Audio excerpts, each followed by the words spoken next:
आज हम लोग इलेक्ट्रोकेमिस्ट्री में इलेक्ट्रोलाइटिक कंडक्टेंस के बारे में बात करेंगे।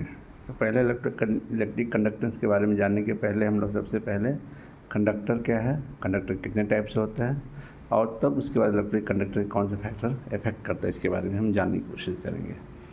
तो कंडक्टर करता है कि वैसा सब्सटेंस जो करंट को फ्लो करता है, यानी अलाउ करता है करंट एक जगह से दूसरी जगह जाने के लिए, उसको बोलते हैं कंडक्टर। ठीक है। तो कंडक्टर के दो टाइप्स होते हैं।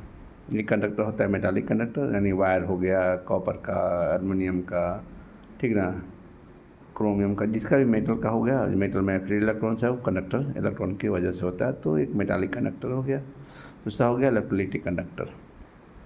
तो मेटालिक कंडक्टर की पहले बात करते हैं कि वैसा सिस्टम जिसमें इलेक्ट्रॉन कैरियर बनता है करंट का।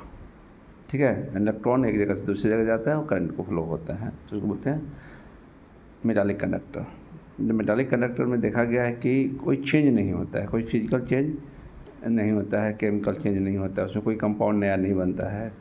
फिजिकली ऐसा नहीं है कि कंपाउंड बदल जाता है। हाँ, ये हो सकता है कि कलर है तो थोड़ा कलर चेंज हो सकता है, उसका कलर में डलनेस आ सकता है कि ना, मगर ऐसा नहीं कि करंट जा रहा तो मेल्ट कर जाएगा, करंट होगा तो गैस बन जाएगा, ऐसा जनरली नहीं देखा गया।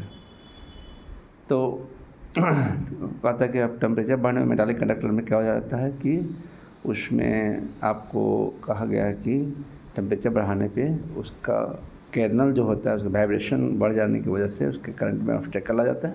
तो करंट टेम्परेचर बढ़ाने पे करंट का कंडक्शन कम हो जाता है, इन्वर्सली प्रोपोर्शनल है टेम्परेचर बढ़ाने पे। ठीक ना। अब हो गया इलेक्ट्रोलाइटिक कंडक्टर।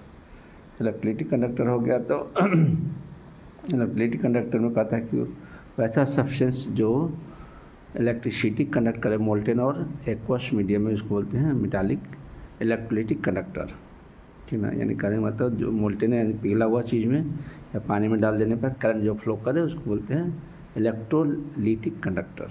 जैसे हो गया NaCl, पानी में डाल दो तभी करंट फ्लो करता है। उसको आप एक्वस में डाल दो या मोल्टेन कर दो तो दोनों में करंट पड़ता है, यानी कोई भी सॉल्ट हो गया वो वो मेटालिक इलेक्ट्रोलाइटिक कंडक्टर के अंदर आएगा। इसका टेम्परेचर बढ़ाने पे कनेक्टिविटी बढ़ता है। ठीक है। और अब कहता है कि यदि सपोज़ आप इसका कौन कौन सा फैक्टर इलेक्ट्रोलाइटिक कंडक्टर में वो करता है उसके बारे में जानने की कोशिश करेंगे। तो कहता है कि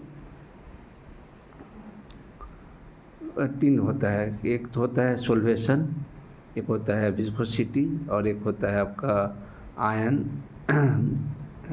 आयन इंट्रैक्शन, एक होता है कंसंट्रेशन, एक होता है टेम्परेचर। इसके बारे में नेक्स्ट वीडियो में इसके बारे में हम बात करेंगे। Thank you.